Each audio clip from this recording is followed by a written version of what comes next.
Greetings everyone. நம்ம டெய்லியும் competitive exam point of வியூவில் ஹிந்து நியூஸ் பேப்பர் பார்த்துட்டே இருக்கோம். இன்றைக்கி என்ன இம்பார்ட்டன்ட் ஆர்டிகல்ஸ் இருக்குது அப்படிங்கிறத பார்ப்போம். ஸோ இன்றைக்கி நியூஸ் பேப்பரில் பார்த்தோம்னா ஒரு 2-3 நியூஸஸ் தான் இருந்துச்சு. ஸோ ஃபஸ்ட்டு எடுத்தோடனே நமக்கு மறுபடியும் இந்த சிலந்தி ரிவரை பற்றி நம்ம சீஃப் மினிஸ்டர் என்னன்னா ஒரு லெட்டர் போட்டிருக்காங்க. யாருக்குன்னா ஒரு கடிதம் எழுதியிருக்காங்க கேரள முதல்வருக்கு.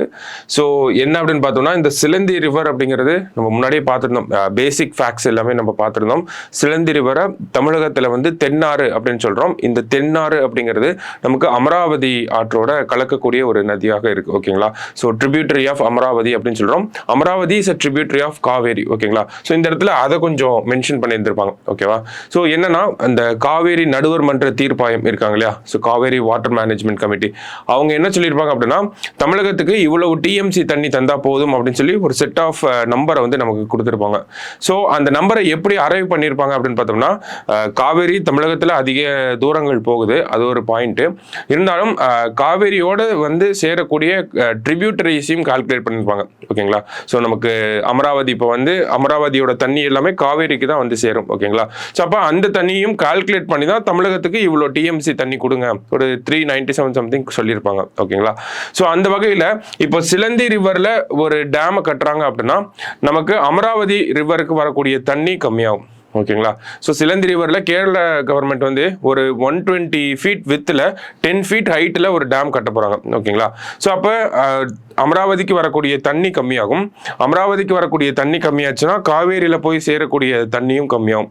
அப்போது காவேரி வாட்டர் மேனேஜ்மெண்ட் கமிட்டி கிட்ட இவங்க அப்ரூவல் வாங்கலை. தமிழக அரசாங்கத்துக்கிட்டையும் எந்த ஒரு சஜஷனுமே கேட்காம தான் இந்த தடுப்பணையை வந்து கேரள கவர்மெண்ட் கட்ட ஆரம்பிச்சிருக்காங்க அப்படிங்கிற ஒரு குற்றச்சாட்டும் வந்திருக்கு. ஓகேங்களா? மறுபடியும் வேற ஏதாவது பார்த்தோம் அப்படின்னா நமக்கு இந்த தென்னாறு அப்படிங்கிற அந்த ரிவர் அமராவதியோட கலக்குது அப்படிங்கிறத நம்ம பார்த்துருந்தோம்.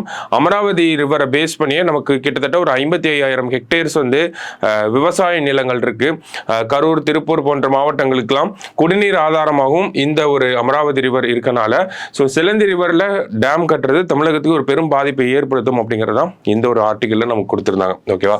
சோ அடுத்தது பார்த்தோம்னா இந்த இடத்துல எலிஃபண்ட் பாப்புலேஷன் எஸ்டிமேஷன், அதாவது எலிஃபண்ட் எவ்வளோ இருக்கு தமிழகத்தில் அப்படிங்கிறத கண்டுபிடிக்கிறதுக்காக ஒரு சர்வே அப்படிங்கிறது நடந்துட்டு இருக்கு. ஃபாரஸ்ட் டிபார்ட்மெண்ட் தான் அதை பண்ணிட்டு இருக்காங்க. ஓகேங்களா? ஸோ அதை பொறுத்த வரைக்கும் பார்த்தோம்னா நமக்கு லாஸ்ட் எலிஃபண்ட் சென்சஸ்ல எவ்வளோ எலிஃபண்ட்ஸ் இருந்துச்சு அப்படின்னு பார்த்தோம்னா 2961 எலிஃபண்ட் வந்து இருந்திருக்கு அப்படிங்கிற டேட்டாவை நமக்கு கொடுத்துருந்தாங்க. So just prelims point of வியூல என்ன டேட்டா என்ன ஏது அப்படிங்கிறத மட்டும் நம்ம பார்க்குறோம். ஓகேங்களா? 2961 எலிஃபண்ட்ஸ் வந்து தமிழகத்தில் இருக்கு அப்படிங்கிறத. ஸோ ரீசெண்டாக இந்த எலிஃபண்ட்டை வச்சு எலிஃபண்ட் காரிடார் அப்படிங்கிற ஒரு ரிப்போர்ட் வந்துருந்துச்சு. ஓகேங்களா? எலிஃபண்ட் காரிடார் அப்படின்னு நம்ம சொல்றோம். ஸோ இது என்ன எலிஃபண்ட் காரிடார் அப்படின்னு பார்த்தோம்னா எலிஃபண்ட்லாம் நிறைய மைக்ரேட் ஆகும் தெரியுமா? ஒரு இடத்துல இருந்து ஒரு காட்டுல இருந்து இன்னொரு காட்டுக்கு நடமாடும். அந்த மாதிரி பகுதிகளே தான் நமக்கு எலிஃபண்ட் காரிடார் அப்படின்னு சொல்றாங்க. ஓகேங்களா? ஒரு பகுதியிலேருந்து இன்னொரு பகுதிக்கு போறப்போ ஹியூமன் செட்டில்மெண்ட் வழியாக தான் போவாங்க. ஓகேங்களா? ஒரு சில காலகட்டங்கள் ஒரு சில நேரங்கள்ல. ஸோ அந்த மாதிரி எலிஃபண்ட் காரிடார்ஸ் எவ்வளவு இருக்கு அப்படிங்கிறத தமிழ்நாட்டில் எஸ்டிமேட் பண்ணியிருக்காங்க. ஒரு கமிட்டி போட்டு எஸ்டிமேட் பண்ணியிருந்தாங்க. அதுல எவ்வளவு சொல்லியிருக்காங்க அப்படின்னு பார்த்தோம்னா 42 எலிஃபண்ட் காரிடார்ஸ் இருக்கு அப்படிங்கிறத சொல்லியிருக்காங்க. இந்த ஒரு விஷயமும் சமீபத்தில் ஒரு சர்ச்சையாக தான் இருக்கு. அரசியல் தலைவர்கள் மத்தியில் ஒரு சர்ச்சையை எழுப்பப்பட்ட ஒரு விஷயம் தான். தமிழகத்தில் சென்ட்ரல் கவர்மெண்ட் வந்து 20 தான் சொல்லியிருந்தாங்க. ஓகேங்களா? எலிஃபண்ட் காரிடார்ஸ் அப்படிங்கிறது 20 தான் இருக்கு அப்படின்னு. ஆனால் தமிழக கவர்மெண்ட் போட்ட கமிட்டியில் 42 எலிஃபண்ட் காரிடார்ஸை ஐடென்டிஃபை பண்ணியிருக்கோம் அப்படின்னு சொல்லியிருக்காங்க. ஆனால் இது நிறைய பேர் ஒரு சில பேர் ஏற்றுக்கிறாங்க, ஒரு சில பேர் ஏற்றுக்காம இருக்காங்க. ஸோ அதனால இதுவும் ஒரு சர்ச்சையாக இருந்தனால சேர்த்து பார்க்குறோம். ஆனால் இதை பற்றி இன்னும் நம்ம எலாபரேட்டாக பார்ப்போம். அந்த ரிப்போர்ட் வந்து இன்னும் ஃபைனலைஸ் ஆகலை. ஜஸ்ட் என்ன சொல்லியிருக்காங்கன்னா பப்ளிக் ஒப்பீனியனுக்காக வச்சிருக்காங்க. அதனால தான் நம்ம இதை பத்தி பெருசா டிஸ்கஸ் பண்ணாமே இருக்கோம். ஓகேவா? ரிப்போர்ட் ஃபைனலைஸ் ஆச்சு அப்படின்னா இந்த ரிப்போர்ட்ல என்ன ரெக்கமெண்டேஷன்லாம் கொடுத்துருக்காங்க, எதுக்காக 42 அப்படிங்கிற நம்பர் அரைவ் பண்ணியிருக்காங்க, அந்த மாதிரியான விஷயங்கள்லாம் நமக்கு தெரியும். ஸோ அப்போ நம்ம டீப்பா பார்த்துக்கலாம். இப்போ எலிஃபண்ட் ரிலேட்டடா ஒரு நியூஸ் பார்க்கறதுனால எலிஃபண்ட் காரிடார் பத்தியும் நம்ம பார்க்குறோம். சரிங்களா? ஸோ 2961 எலிஃபண்ட்ஸ் இருக்கு. ஸோ அந்த ஒரு டேட்டா அப்படிங்கிறது நமக்கு இம்பார்ட்டன்ட். ஓகேவா?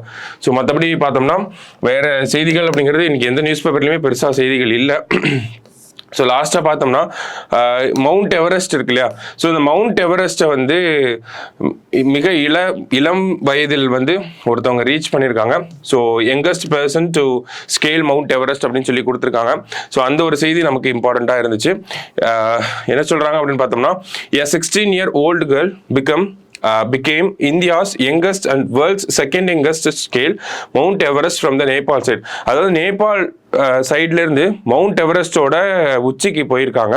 ஸோ அவங்க யாரு அப்படின்னு பார்த்தோம்னா காமியா கார்த்திகேயன் அப்படின்னு சொல்லக்கூடிய அந்த சிறுமி தான். ஓகேங்களா, 16 வயசுல மவுண்ட் எவரெஸ்ட்டை வந்து ரீச் பண்ணியிருக்காங்க.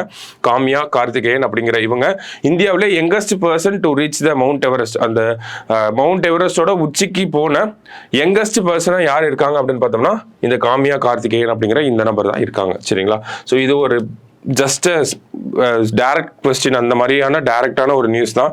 பெருசாக வேறு எதுவும் நமக்கு டிஸ்கஸ் பண்ணுற அளவுக்கு ஒன்றும் இல்லை. சரிங்களா, ஸோ இதெல்லாம் நோட் பண்ணி வச்சுக்கோங்க. நம்ம நாளைக்கு நியூஸ் பேப்பரில் மீட் பண்ணலாம். தேங்க்யூ.